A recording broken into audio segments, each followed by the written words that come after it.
Finish to this race. Case Vandervelden and Benny Robertson going head-to-head with 8 laps to go.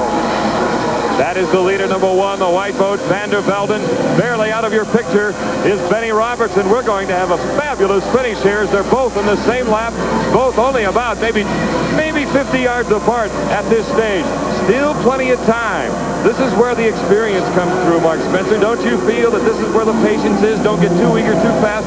Don't make any silly mistakes trying to dive into the turn and pick up ground where it might be dangerous. That's right. We got to keep an eye on traffic. That's going to have a big decision in the final outcome of this race. You know, they don't have any radios in the boat, so the drivers are not really sure about how many laps there are to go. Benny Robertson is part of Bob Thompson's All-American race team, and they have a signal with 5 laps to go. Here in the north turn, Benny Robertson just tipped the front of his boat, hit the back end of Case Vandervelden. He is still running. He does, however, have a portion of the right tip of the Spotson missing. He's trying to keep it running.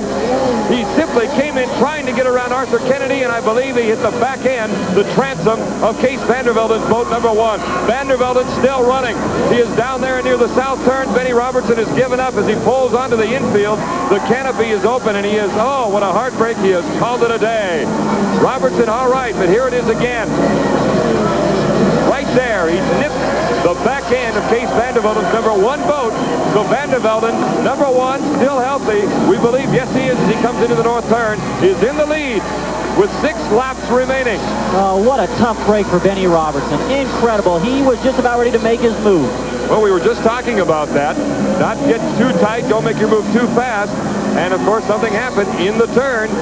Benny Robertson, who was knocked out of this race last year, was first in Chattanooga a couple of weeks ago on the first race of the 86 circuit for Formula One's Heartbreak City for Bob Thompson, the team owner. He now still has a boat in second place, though, 96, that being John Sanders, the wily veteran who's been around for better than a couple of decades. Coming up on 5 laps remaining in Case Vandervelden, who got a huge break when Mark Rothermel flipped out of the south turn earlier. We had a restart. Yellow flag is up, of course. That's because of Benny Robertson, but he has pulled off the field, is into the infield now and out of the way. Vandervelden in first. Mark? As we talked about earlier, the biggest deciding factor in this race today has been who got the breaks in traffic. Obviously, Case got the advantage of the yellow flag from Rothermel. He stayed out of the accident. Benny was involved in it. That's going to cost Benny the race. And they're looking at the boat now. It was the right tip of his Spotsons that was ripped away. Again, there's the setup. Art Kennedy in boat number 44 has moved all the way up to 3rd place. He is part of that Florentine Marble team. Bedford Davey, the team owner. They have 3 boats entered. Gene Thibodeau, one of the drivers, as well as John Nichols, number 27. 4 laps remaining for Case Vandervelden. Around the Tower Bridge turn, as you see again, the work being done to Ben Robertson's boat. That is a shame. We could have had an all-time classic finish between that boat and the big black Cobra, number 57, Ben Robertson. Well, that's the breaks in racing. You know, last week at the first race of the year in Chattanooga, Gene Thibodeau was out in front, had a comfortable lead, and took out a buoy, and that opened up the way for Ben Robertson to win the race. I know the Case would have rather been able to race Benny all the way to the wire, but you know, this game is so tough, I'm sure he'll take the win any way he can get it. We kept talking about traffic and when to make the move. Not necessarily in the turns, but avoiding traffic. You mentioned it earlier that that was the key, and of course, Art Kennedy was right in the middle of it at that time when Robertson tried to make the move.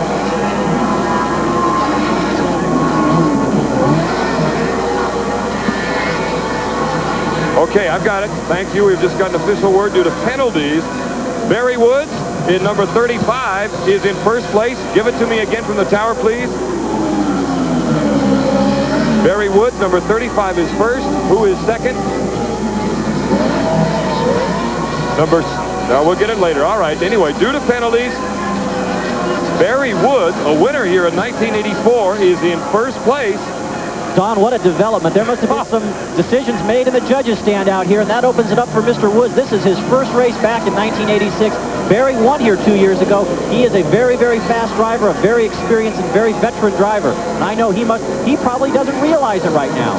Here it is, Barry Woods. Johnny Sanders, number 96, is in second place then. Barry Woods had not sat in a Formula One boat in 12 months. He came in here yesterday, drove the boat for the first time, got qualified, very high speed, by the way, and all of a sudden he finds himself in first place with only 2 laps remaining, Mark. I'll tell you, Barry Woods is going to be the most surprised individual in Sacramento when he gets to the dock and finds out that he is the leader in this race. He will not believe it. They'll hand him the checkered flag and he'll say, what's this for? Barry said it was going to take at least 2 or 3 races for him to get himself dialed in the way he wanted to be. He said, I'm down here on vacation. I'm just here to get a little experience and compete in the race. I'm looking down the line to see if we can pick up a green flag, which he would receive here very soon if indeed he is the leader. 1 lap remaining. Let's see as Barry Woods heads down the main straightaway. I will look now as he comes down the main chute. I see no green flag as of yet. So we will play it by ear along with everybody else down here, the better than 45,000 people on the Sacramento River. The tower has informed us that Barry Woods was in first place due to penalties assessed upon Case Vandervelden, obviously, because he was in the lead as best we could tell. Woods going down the back chute. You see from live copter 3 the boat stringing out the dog leg of this circuit. Still no green flag. Mark, I'm just going to keep an eye down there, and that will tell us exactly what's going on. There's the green flag. They have it out. And Barry Woods is coming by. Yes, indeed, he is the leader. Number 35, Barry Woods. He could possibly be the first 2-time winner in Sacramento. I'll tell you, Don, in 15 years of covering this sport, I have never seen such a zany finish ever in my life. I can't believe it. There's the flag, and the checkered flag, the black and white, will be out soon for Barry Woods out of the Portland, Oregon area. Boat number 35. The owner of the Concrete Corn Company up there also trains Olympic hunting horses, jumping horses, a very active man. Again, as I said, he can become the first 2-time winner in Sacramento, a heavyweight for the Americans. He has indeed got the checkered flag. Barry Woods, the winner of the 1986 Sacramento Water Festival Grand Prix for Formula One. He is going to be the most surprised man in the state of California, Mark. There's no doubt about it. I'm sure that Barry has no idea that he's in first place. He has no communications with the pits. He thought he was out there just putting his laps in. I'm sure he'll be amazed. A well-deserved win, I'll tell you. Barry came in Saturday after he qualified, and he told me, you know, I hadn't been in the boat for 12 months. I could tell the boat was running quite well, but he said it was running so fast, I thought, oh, please, engine, don't blow up on me on this one qualifying lap. Barry Woods, the winner.